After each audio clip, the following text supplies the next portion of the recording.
What's up, guys? Welcome to Daily Dose of Reddit. This is your host, Zach, and today's subreddit is r/EntitledParents. This story is called, "No, I won't give your 4-year-old daughter a rabbit for free." First, a bit of information so this makes more sense. I breed rabbits. I raise a few different breeds primarily for my dinner table, but also for showing and supporting other breeders and 4-H or FFA kids needing project livestock. I rarely sell pets and never advertise them as pets. On the rare occasion I get a pet inquiry, I'll sell only a rabbit that's suitable for petdom, friendly, not aggressive, and most importantly, if the inquirer seems like they've researched rabbit ownership and agrees to return the rabbit if for some reason they have to rehome it. I never sell rabbits for holidays or birthdays. I am picky with pet homes, as the life of a pet rabbit can go one of two ways. They're loved and kept for the entirety of their lives, or they're bounced around from home to home when the novelty wears off, and eventually end up in a shelter or as a bait animal, or as someone's dinner. Okay, on to the story. Here's the cast. Entitled mother,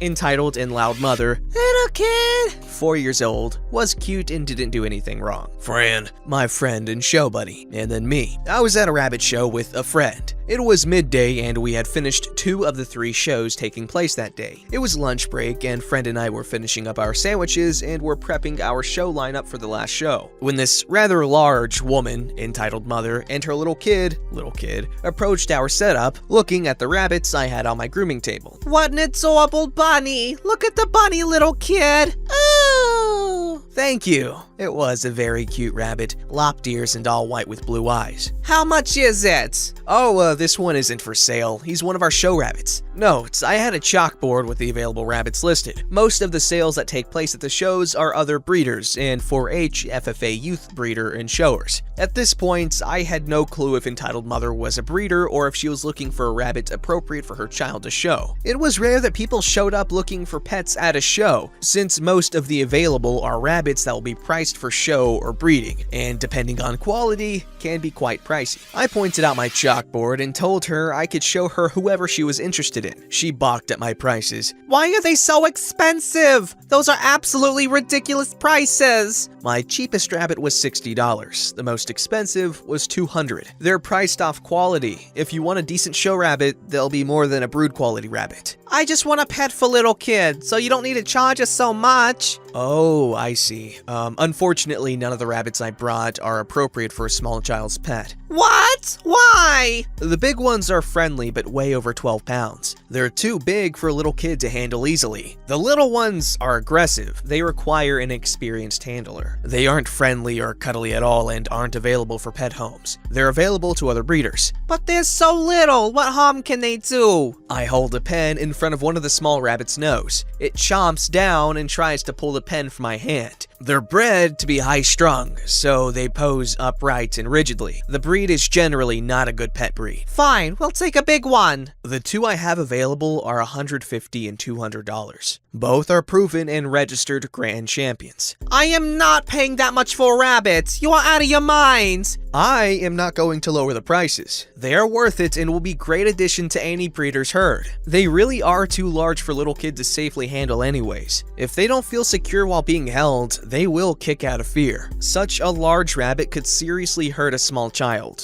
There might be other exhibitors selling rabbits more appropriate for your daughter and at a pet price. At that moment, one of my breeds was called over the megaphone. Lunch break was over. I scooped up the rabbit off the grooming table and started to move towards the show tables. "Excuse me, I need to put my rabbits up. The judging is starting up." Entitled Mother ignores me. "I don't understand why there's so much. You should just give little kid a rabbit because she'll love it and give it a good home." Little kid was looking at the rabbits in transport cages, clearly enthralled by all of them. She seemed particularly interested in the small, high-strung ones. She was being good though, not touching and not whining to hold any of them. "I won't give away any of my rabbits. Excuse me." "I'm trying to do business with you. You're gonna brush off a paying customer? That's incredibly rude. I can see why no one has bought any of your rabbits. You're being a selfish bench." Listen, lady, this is a rabbit show, not a pet store. I'm an exhibitor, not an employee. I don't have to sell anything to you. I didn't have to explain to you why none of my rabbits would be a good match for you, and I most certainly don't have to lower any of my prices for someone claiming they're not worth it because they aren't educated enough to know a purebred from a mutt. Go look on Craigslist if you want a $20 rabbit. You won't find that here. I do not deserve to be called names because you think you're entitled to other people's time and property. Now, I need to get my rabbits up. Get out of my way. She muttered some insult, which I didn't clearly hear, but I ignored her. I spent the next 15 minutes or so taking the rabbits to the table and watching the judging. All of a sudden, I hear a blood-curdling scream coming from the direction of my staging area. I look over to see entitled mother flailing about with a tiny rabbit latched onto the squishy part of her fat hand, between the pointer finger and the thumb. She's screaming bloody murder, understandably, as rabbit bites hurt, and pulling the rabbit from the hind end. My friend is trying to grab the rabbit and not having any luck since entitled mother is flailing about like a fish. I'm pissed. I'm also mean when I'm angry, and I'm seeing red. We have clip-on notices on the transport cages that clearly say, "Do not touch" and "I bite." This moron went into my cages while I wasn't looking and tried to remove one of my rabbits. I was ready to punch this sow of a woman. I run to her, grab her by the wrist, and scream at her to hold still, otherwise she'll never get the rabbit off. She's obviously in pain, little kid is crying from the commotion, and friend is looking pale and wide-eyed at the whole ordeal. The rabbit is breathing hard, bleeding from his rear feet and not letting go. I do the only thing I can think of and shove my pen into the side of his mouth, pushing against her hand to pry him off. She screams and tries to jerk away, which makes me snarl, a very angry, "Hold the frick still! You're hurting me!" "Do you want him off or not? I'm trying to help you. I told you they were aggressive! You did not have permission to touch any of my rabbits!" Off pops the rabbit, wild-eyed and panicked. Back into his carrier he goes. He now looks very smug.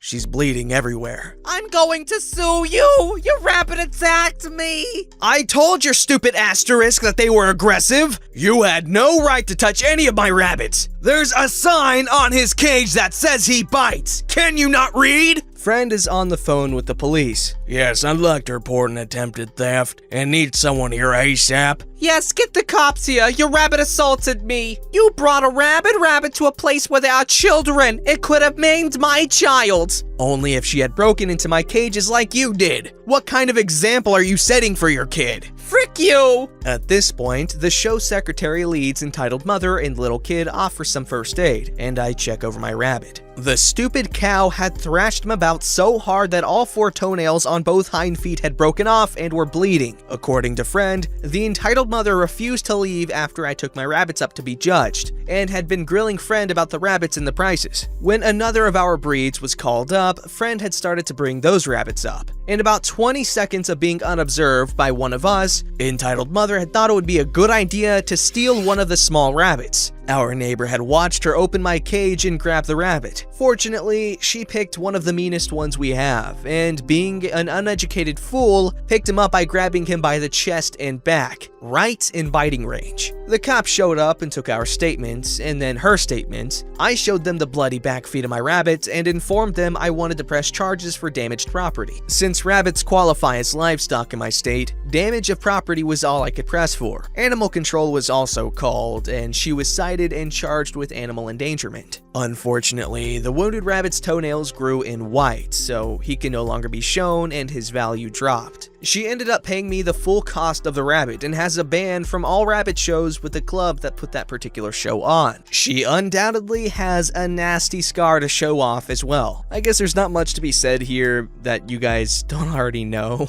but goodness gracious, people are stupid. This story's called Switch Seats With Me. I used to fly a lot for work, living out of a suitcase 35 or so weeks a year. It was exhausting, but I met a ton of great people. This story is about one who wasn't. A lot of people think the big benefit of flying a lot is the miles, and miles are great, but when you fly often enough, the real benefit is the status program. The airline I flew most often had a program where they would give free upgrades to first class. The airline would sell as many first class seats as they could, and if there were any unsold, would give them away to the most frequent flyers. Often, I'd get the upgrade a day or two in advance, but sometimes I would be on standby for the upgrade, especially for US cross-country flights, and have to wait until shortly before boarding. So I'd have a coach seat, and if something opened up, they'd call me up shortly before boarding and upgrade me, which is what happened this time. The gate agent called me up and, with a smile, says, "Good news, OP. Looks like we can upgrade you." We had a pleasant conversation. I thanked her and took my seat. Unbeknownst to me, we weren't the only two people paying attention to that exchange. Boarding begins, and I settle into my window seat. Nobody sits next to me, and with first class boarding first, that probably means nobody is sitting there. Perfect. I can spread out a bit while I work. About 10 minutes go by when a woman with a child in tow stops by me. She says, "Excuse me," and gestures at the folder I had put on the aisle seat next to me. I apologize and pick up my folder, and her son sits down and she says, "You need to change seats with me." Poor manners, but whatever. Switching seats on a plane happens all the time. I figure she and her kid were separated for whatever reason. It happens a lot with upgrades, and obviously want to sit together. No problem. Okay, where's your seat? She hands me her boarding pass, 26F or something. Assuming she had gotten upgraded but handed me the wrong boarding pass, I said, "This is your coach seat? Where are you sitting up here?" "There," she says, pointing to my seat. "No, I mean, what is your assigned first class seat?" "I am going to sit with my son." "No problem. What is your first class seat and I'll move." "Look, there was a mistake in upgrades. We have these seats." I start to talk again and she snaps, "Why are you being such a butthole?" This gets the attention of the flight attendants. I don't know if Reddit has a flight attendant horror story subreddit, but it should, precisely for people like this. The flight attendant comes over. "Is there a problem?" "Yes, he won't change seats with me." "Sir?" she says with a puzzled look on her face. "I will, but I'd rather not sit in 26F after I've already been upgraded." "Okay, can I see everyone's boarding passes?" Mine reads 5A, hers 26F, her son's 26E. "Ma'am, you and your son are in row 26. This is a long flight and we've been up for 2 hours already. You guys give away these seats, you should give them to us. Those seats aren't big enough for normal people." I resisted the urge to ask what basis she has for considering herself normal, and noticed that a line had formed in the aisle because nobody could squeeze by her and get to their seats. "Ma'am, I'm sorry, but you'll need to sit in your assigned seats." "No, we want an upgrade. I fly with you every year." "And we appreciate your loyalty, ma'am, but we're boarding and we need everyone to take their assigned seats." At this point, some folks in the aisle began complaining and telling her to take her seat. "Look at him and how he's dressed." I was in jeans and a sweatshirt, my usual travel attire. "He doesn't belong here." Just then a voice from the aisle shouted, "You don't either, lady! Take your seat!" The flight attendant fought a smile, while I just bursted out laughing, which only enraged entitled parent further. Somewhere during this, the other flight attendant called into the flight deck, and a flight deck officer emerged, squeezing by the passengers. "We want our free upgrades." Flight deck officer asks flight attendant, "What seems to be the problem?" "He won't switch seats with me." "This passenger and her son won't sit in their assigned seats, 26E and 26F. "Ma'am, you need to take your seats." Entitled parent, now louder than ever. "No, we want our free upgrade." "Ma'am, if you want to reach destination, you need to be in your seats right now, because interfering with the flight crew means the police get involved and nobody wants that, do they?" She yanks her son out of the seat and storms back, to applause from the rest of the passengers. The guy sitting on the other side of the aisle turns to flight attendant and flight deck officer and says, "Whatever they pay you guys, it isn't enough." The rest of the flight was quiet and uneventful. While I was off the plane long before her, we crossed paths at baggage claim. She called me a butthole under her breath, and in one of my less than proud moments, I turned to her kid and said, "Don't be like mommy." Edit. The kid was quiet throughout the scene, and I didn't see his reaction to this because my focus was almost exclusively on the crazy lady. He was probably 6 or 7. Mom didn't use him as an excuse to board early, so he couldn't have been too young. Oh my gosh, people like that are so gross. Like, ugh, poor people. I'm kidding, guys. Don't forget to like, subscribe, and hit that bell to never miss an episode.